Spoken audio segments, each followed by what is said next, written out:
Hi friends, ఈరోజు మనం SQL గురించి నేర్చుకుందాం. సింపుల్గా ఎస్క్యూఎల్లో ఏమేమి క్వరీస్ ఉంటాయి దాని గురించి మనం ఈరోజు చూద్దాం బ్రీఫ్గా. అసలు ఎస్క్యూఎల్ అంటే ఏంటి? ఎస్క్యూఎల్ అనేది స్ట్రక్చర్డ్ క్వైరీ లాంగ్వేజ్. ఇది వచ్చేసి మనకి డేటాబేస్ యూస్ చేసుకొని మనం క్వైరీస్ రాస్తాము.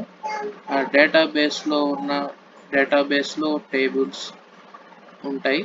వాటిని మనకి ఎస్క్యూఎల్ క్వైరీ యూస్ చేసి మనం ఆ టేబుల్స్ని ఎలా రిట్రీవ్ చేయాలి, ఎలా మనం వాటిని క్యాల్కులేట్ చేయాలి, ఎలా ఏం చేయాలి అనేది ఈ ఎస్క్యూఎల్లో మనం చూద్దాం.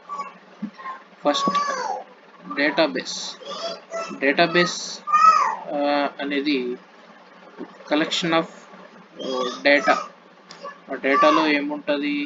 టేబుల్స్, అండ్ ఆ టేబుల్స్లో రోస్ అండ్ కాలమ్స్ ఉంటాయి.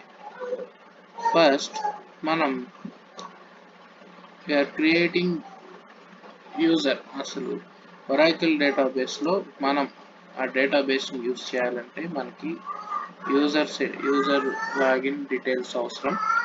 అవి ఎలా క్రియేట్ చేయాలి? Alter session set Oracle script true equal to true. ఇది ఒక సింపుల్ క్వైరీ. ఈ క్వైరీని యూజ్ చేసి ఫస్ట్ మనం ఒరాకిల్ స్క్రిప్ట్ని రన్ చేస్తాం. అలా రన్ చేసిన తర్వాత మనము ఒక యూజర్ని ఒకటి క్రియేట్ చేయాలి. ఎలా క్రియేట్ చేయాలి? క్రియేట్ యూజర్ పేరు మీరు ఏమి ఇవ్వాలనుకుంటే ఆ యూజర్ పేరు, ఐడెంటిఫైడ్ బై పాస్వర్డ్, మీరు ఏ పాస్వర్డ్ ఇవ్వాలనుకుంటే ఆ పాస్వర్డ్. ఇలా మనకి ఒక యూజర్ అనేది ఒరాకిల్ డేటాబేస్లో క్రియేట్ అవుతుంది. ఇప్పుడు నా యూజర్ వచ్చేసి రాస్, నా పాస్వర్డ్ వచ్చేసి 123456. ఈ లాగిన్ క్రెడెన్షియల్ యూజ్ చేసి మనం ఒరాకిల్ డేటాబేస్లో లాగిన్ అవ్వచ్చు. లాగిన్ అయిన తర్వాత మనకి కొన్ని పర్మిషన్స్ కావాలి. పర్మిషన్స్ ఎవరిస్తారంటే database administrator or higher level authoriser ఇస్తారు. వాళ్ళు మనకి అంటే యూజర్కి, సపోజ్ మనం ఒక కంపెనీలో పనిచేస్తుంటే మనకి హెచ్ఆర్ కానీ వాళ్ళ ఆథరైజ్డ్ పర్సన్ ఉంటారు కదా, వాళ్ళు మనకి ఒక గ్రాంట్ పర్మిషన్ ఇస్తారు. మనం ఏమేం చేయాలి, ఏం యూజ్ చేసుకోవాలి అనేది. ఇక్కడ సింపుల్ గ్రాంట్ అంటే నేను అన్ని పర్మిషన్స్ ఇస్తున్నాను ఈ యూజర్కి. పర్మిషన్ ఎలా ఇవ్వాలంటే grant connect resource to Raj. అంటే మనం డేటాబేస్ని ఈ యొక్క రాజ్ అనే యూజరు వాడుకోవచ్చు అని మనకి పర్మిషన్ ఇస్తున్నారు. సో ఇలా మనం ఒక యూజర్ని క్రియేట్ చేయొచ్చు. ఇలా మనం యూజర్ని క్రియేట్ చేసిన తర్వాత మనం డేటాబేస్ని వాడుకొని క్వైరీస్ రాయాలి. అది ఎలాగంటే ఈ చేంజింగ్ పాస్వర్డ్ డ్రాపింగ్ తర్వాత చూద్దాం, ఇప్పుడు మనకు అవసరం లేదు. Next, SQL mainly divided into 5 types. అవి ఏంటంటే DDL, DML, TCL, DQL, TCL. DDL అంటే డేటా డెఫినిషన్ అంటే మనం ఒక డేటాని డిఫైన్ చేయాలి. అది ఎలా డిఫైన్ చేయాలి, డేటాని మనం ఎలా డిఫైన్ చేయాలి? ఇప్పుడు ఎస్క్యూఎల్లో మనం ఆడేదంతా టేబుల్సే. మెయిన్లీ మనం వర్క్ అంతా మనం టేబుల్స్ మీదే వర్క్ చేస్తాం. టేబుల్స్లో ఏమేమి ఉంటాయి? రోస్, కాలమ్స్ ఉంటాయి. వాటిని మనం ఎలా డిఫైన్ చేయాలి? డిఫైన్ అంటే ఎలా క్రియేట్ చేయాలి, హౌ టు క్రియేట్. ఓకే. తర్వాత ఆల్టర్ కమాండ్ ఎందుకు యూజ్ చేస్తారంటే మనం క్రియేట్ చేసిన దాంట్లో ఏమైనా మార్పులు చేయాలి అంటే ఆల్టర్ కమాండ్ యూజ్ చేస్తాం. నెక్స్ట్, డ్రాప్ అనేది ఎందుకంటే మనం ఏదైతే క్రియేట్ చేస్తున్నామో ఆ టేబుల్ని డిలీట్ చేయడానికి డ్రాప్ అనే కమాండ్ యూజ్ చేస్తాం. తర్వాత ట్రంకేట్. ట్రంకేట్ డ్రాప్ రెండు దాదాపుగా సేమ్. ట్రంకేట్ కూడా టేబుల్ డిలీట్ చేయడానికే యూస్ చేస్తారు. కాకపోతే ఆ రెండింటి మధ్య డిఫరెన్స్ ఏంటంటే మనం ఫర్దర్గా ముందు చూద్దాం. నెక్స్ట్ లాస్ట్ వచ్చేసి రీనేమ్ ఏంటంటే మనం క్రియేట్ చేసిన టేబుల్ పేరు కానీ లేదా మనం క్రియేట్ చేసిన కాలం పేర్లు కానీ ఏం మార్చాలన్నా మనం రీనేమ్ అనే కమాండ్ యూస్ చేసుకొని మారుస్తాం. చూసారు కదా, ఫస్ట్ DDLలో ఏమేమి ఉన్నాయి? Create, alter, drop, truncate and rename. Main ఈ 5 కమాండ్స్ మీదే DDL అనేది ఆపరేట్ అవుతుంది. ఇవి విడివిడిగా మనం చూద్దాం. ఎలా క్రియేట్ చేయాలి, ఆ సింటాక్స్ ఏంటి, ఎలా ఆల్టర్ చేయాలి, ఎలా డ్రాప్ చేయాలి, ట్రంకేట్, రీనేమ్ ఇవన్నీ ఎలా చేయాలనేది ఇప్పుడు చూద్దాం. DDL కమాండ్ నేను ఇది అంతా కూడా సింపుల్గా అందరికీ అర్థమయ్యేటట్లు మెయిన్ క్వైరీస్ మాత్రమే రాశాను. మీకు అన్ని డీటెయిల్స్గా కావాలి అంటే మీరు కామెంట్స్ రూపంలో చెప్తే నేను డీటెయిల్గా నోట్స్ కూడా రెడీ చేసి మీకు చూపిస్తాను. First, how to create a table. మనం టేబుల్ని ఎలా క్రియేట్ చేయాలి? మనకి టేబుల్ క్రియేట్ చేయడానికి మనకి మెయిన్గా కాలమ్స్ కావాలి.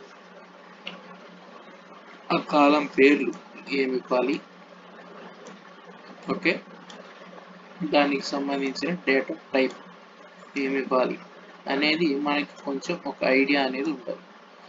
జనరల్గా పేర్లు కానీ ఏదైనా అంటే మిక్స్డ్ నెంబరు పేర్లు మిక్స్డ్ ఉన్న ఏ డేటాలో మనం ఇవ్వాలన్నా var2 అనే డేటా టైప్ యూస్ చేయాలి. ఓన్లీ నెంబర్ మాత్రమే ఇవ్వాలి అని అనుకుంటే నెంబర్ అనే డేటా టైప్ యూస్ చేస్తాం. ఒకవేళ డేట్ అనేది ఇవ్వాలి అనుకుంటే డేట్ అనే డేటా టైప్ యూస్ చేస్తాం. మెయిన్గా మనకి ఈ 3 డేటా టైప్సే ఉంటాయి. ఈ 3 డేటా టైప్సే మనం ఎక్కువగా వాడతాం. ఇంకా ఉన్న డేటా టైప్స్ అవి చాలా రేర్ కండిషన్స్ వస్తాయి, ముందు ఫర్దర్గా వస్తాయి, అప్పుడు చూద్దాం. First, create a table EMP. నా టేబుల్ పేరు ఈఎంపి. నేను ఇప్పుడు ఈఎంపి అనే టేబుల్ని క్రియేట్ చేస్తాను. నాకు ఈఎంపి టేబుల్లో నేను మూడు కాలమ్స్ సెలెక్ట్ చేస్తున్నాను. యాక్చువల్లీ డాట్స్ అవసరం లేదు, 3 కాలమ్స్ నేను అనుకుంటున్నాను. ఏమేంటివి? EMP number, ename, date of joining. First EMP number అంటే ఎంప్లాయీ నెంబర్. ఎంప్లాయీ టేబుల్ కాబట్టి ఎంప్లాయీ నెంబర్ మ్యాక్సిమం నెంబర్లో ఉంటుంది కాబట్టి నెంబర్ డేటా టైప్ యూస్ చేశాను. నేమ్ కాబట్టి var2 యూస్ చేశాను. డేట్ ఆఫ్ జాయినింగ్ డేట్ కాబట్టి డేట్ యూస్ చేశాను. ఓకేనా, ఇది simple creation of employee table. ఇది దీని తర్వాత ఒక టేబుల్ మనకి క్రియేట్ అవుతుంది. క్రియేట్ అయిన తర్వాత ఇప్పుడు ఈ 3 కాలమ్స్ కాకుండా ఇదే టేబుల్కి నేను ఇంకొక ఎక్స్ట్రా కాలం యాడ్ చేయాలి. అప్పుడు ఏం చేయాలి? ఒకవేళ డేటాకు మనం ఏం చేయాలన్నా ఆల్టర్ అనే కమాండ్ యూస్ చేసి మనము ఏమన్నా చిన్న మోడిఫికేషన్స్ ఏమన్నా ఉంటే చేస్తాం. ఏది? టేబుల్ మీద. ఆల్టర్ అనే కమాండ్ ఏదైనా మోడిఫికేషన్ చేయడానికి ఉపయోగపడుతుంది. ఏదైనా టేబుల్ ఆర్ ఏ కాలం ఆర్ ఎనీథింగ్ అంటే ముందు మీకు ఆల్టర్ కమాండ్ ఇక్కడ యూస్ చేస్తారో మీకు కనపడుతుంది, అప్పుడు చూద్దాం. First, alter. మనం ఇప్పుడు ఏమేమి చేయాలనుకుంటున్నాం? ఒక కొత్త కాలం ఈఎంపి టేబుల్కి యాడ్ చేయాలి. ఎలా యాడ్ చేయాలి? Alter table name. మన టేబుల్ నేమ్ ఏంటి? ఈఎంపి. ఇప్పుడు మనం ఏం చేయాలి? యాడ్ చేయాలనుకుంటున్నాం. మనకి SQL క్వైరీస్ మ్యాక్సిమం మన నార్మల్ ఇంగ్లీష్ లాంగ్వేజ్లోనే ఉంటాయి. మనకి ఈజీగా చూస్తే మనకి కమాండ్ చూస్తేనే మనకి ఈజీగా అర్థమవుతుంది. ఈ కమాండ్ ఎందుకు వాడతారు, ఏం చేస్తున్నాం అనేది ఈజీగా సింపుల్ ఇంగ్లీష్లోనే ఉంటుంది. సో మీరు కొత్తగా గుర్తుపెట్టుకోవాల్సిన పని ఉండదు, ఒకసారి చూస్తే మీకు అర్థమైపోతుంది. చూస్తే ఆల్టర్ టేబుల్ ఈఎంపి టేబుల్ పేరు, ఏ టేబుల్లో మనం ఏం చేయాలనుకుంటున్నా ఆ టేబుల్ పేరు ఇస్తాము. తర్వాత ఏం చేయాలనుకుంటున్నాం యాడ్, ఇప్పుడు మనం కొత్తగా యాడ్ చేయాలనుకుంటున్నాం. నేను ఏం యాడ్ చేస్తున్నాను, శాలరీ యాడ్ చేస్తున్నాను. శాలరీ నెంబర్లోనే ఉంటుంది కదా, సో నెంబర్ డేటా టైప్. ఇది వచ్చేసి ఏంటంటే 10 నెంబర్ ఆఫ్ 10,2 అంటే ఈ నెంబర్ అనేది 10,2కి అర్థం ఏంటంటే అంటే 10 బైట్స్ డేటా ఇవ్వచ్చు. సపోజ్ ఇక్కడ రాస్తాం 10 బైట్స్ డేటా అంటే సపోజ్ ఏదో 1 2 3 ఎన్ని నెంబర్స్ వచ్చాయి, 1 2 3 4 5 6 7 8 9 10 10 నెంబర్స్ వచ్చాయి. అంటే ఇంత నెంబర్ వరకు మనం శాలరీ ఇవ్వచ్చు. అంటే ఇంత నెంబర్ రాదు యాక్చువల్లీ, సో మనం ఇవ్వచ్చు. ఈ 10 తర్వాత 2 దాని అర్థం ఏంటంటే ఈ డాట్ తర్వాత మనం 2 నెంబర్స్ వరకు తీసుకుంటుంది. ఆ 10 తర్వాత 2కి అర్థమైందంటే డాట్ తర్వాత పాయింట్స్ 2 పాయింట్స్ మనకి తీసుకుంటుంది. సపోజ్ యాక్చువల్గా 5 3 6 యాక్చువల్ శాలరీ అనుకుందాం ఫర్ ఎగ్జాంపుల్. కానీ మనకి మనం 10,2 ఇచ్చాం కాబట్టి 3 6 కాకుండా 4 వస్తుంది. అలా మనకి ఆటోమేటిక్గా వాల్యూస్ అనేది తీసుకుంటుంది. అలా మనం చేయడానికి ఇది అది. ఇప్పుడు మనకి మన ఉన్న టేబుల్కి మనం కొత్త కాలం ఎలా యాడ్ చేయాలో చూసాము. ఉన్నదాన్ని మార్చాలి అంటే ఏం చేయాలి, సేమ్ ఆల్టర్ కమాండ్, టేబుల్ పేరేంటి, ఓకే, మాడిఫై. ఏం చేస్తున్నాం ఇప్పుడు, మాడిఫై చేస్తాం. మాడిఫై అంటే ఏంటి, శాలరీ. ఇప్పుడు ఏది మాడిఫై చేస్తున్నాం, శాలరీ మాడిఫై చేస్తున్నాం. శాలరీ మాడిఫై ఎలా చేస్తున్నాం, ఆల్రెడీ మనకి శాలరీ ఏముంది 10,2. సో ఇప్పుడు నేను ఏం మాడిఫై చేస్తాను, 16,2 అంటే 16 డిజిట్స్ ఇవ్వచ్చు. 16 బైట్స్ ఆఫ్ డేటా మనం ఇవ్వచ్చు.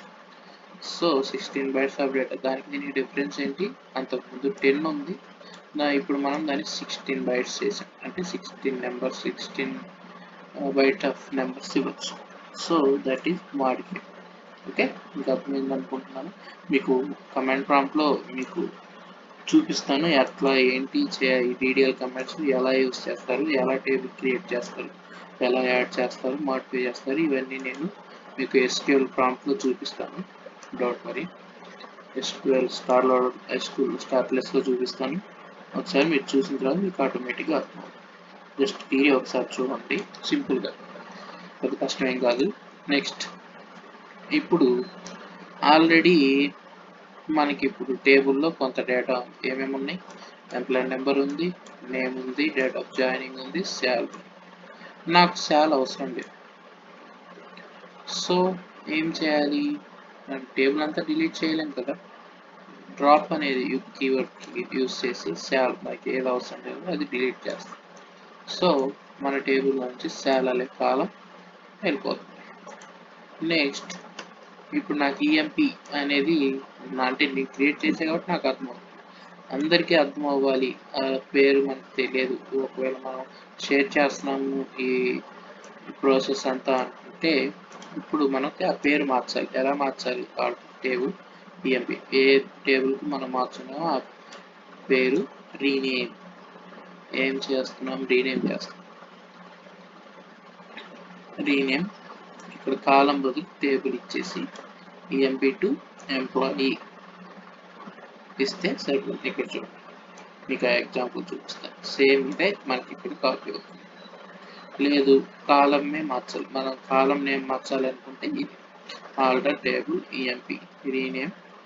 ఏం చేస్తున్నాం, కాలంని చేస్తున్నాం. రీనేమ్ దేన్ని చేస్తున్నాం, కాలంని చేస్తున్నాం. కాలం శాల్ టు శాలరీ. మనం అంటే అప్పుడు మన కాలం నేమ్ ఏమవుతుంది, శాలరీ అవుతుంది. సో ఇది ఆల్టర్ కమాండ్ సింపుల్గా. తర్వాత డ్రాప్ ఏ టేబుల్ అంటే మన డేటా మొత్తం డిలీట్ అయిపోతుంది. డ్రాప్ టేబుల్ మన టేబుల్ పేరు ఇచ్చాము అంటే మన టేబుల్లో ఏదైతే డేటా ఉందో ఆ డేటా డిలీట్ అయిపోతుంది. కాకపోతే సేమ్ ట్రంకేట్ కూడా సేమ్ డ్రాప్కి ట్రంకేట్కి సేమ్ డిఫరెన్స్, పెద్దగా డిఫరెన్స్ ఏమి ఉండదు. కాకపోతే ఈ డ్రాప్లో ఏంటంటే డేటా డిలీట్ అయిపోతుంది, టేబుల్ డిలీట్ అవుతుంది, కానీ మెమరీ అలొకేషన్ అనేది అలాగే ఉంటుంది, ఫ్రీజ్లోనే ఉంటుంది. ఇంకా అది మెమరీ అలొకేషన్ అనేది వెంటనే పోదు. కాకపోతే ఈ ట్రంకేట్ యూస్ చేస్తే with memory allocation also delete అయిపోతుంది. That is the main difference between drop and truncate. ఇది నేను ఆల్రెడీ చూసాం. ఇవి సింపుల్ DDL కమాండ్స్. మెయిన్గా సింపుల్గా అంటే మనం ముందు వెళ్తుంటే మనకి ఇంకా చాలా ఎక్కువగా తెలుస్తుంటాయి. ఇవి సింపుల్ DDL కమాండ్స్. ఇవి యూస్ చేస్తే మనం ఏమేం చేయాలి, క్రియేట్ చేయొచ్చు, టేబుల్ ఆల్టర్ చేయొచ్చు, డ్రాప్ చేయొచ్చు, ట్రంకేట్ చేయొచ్చు, రీనేమ్ చేయొచ్చు. ఇవి మన SQL కమాండ్ ప్రాంప్ట్లో ఎలా చేయాలి. నేను ఇప్పుడు నోడ్ సర్వర్ని వాడుతున్నాను. అది యూస్ చేసి మీకు ఎలా క్రియేట్ చేయాలో రేపటి క్లాస్లో చెప్తాను. Okay, thank you friends, bye.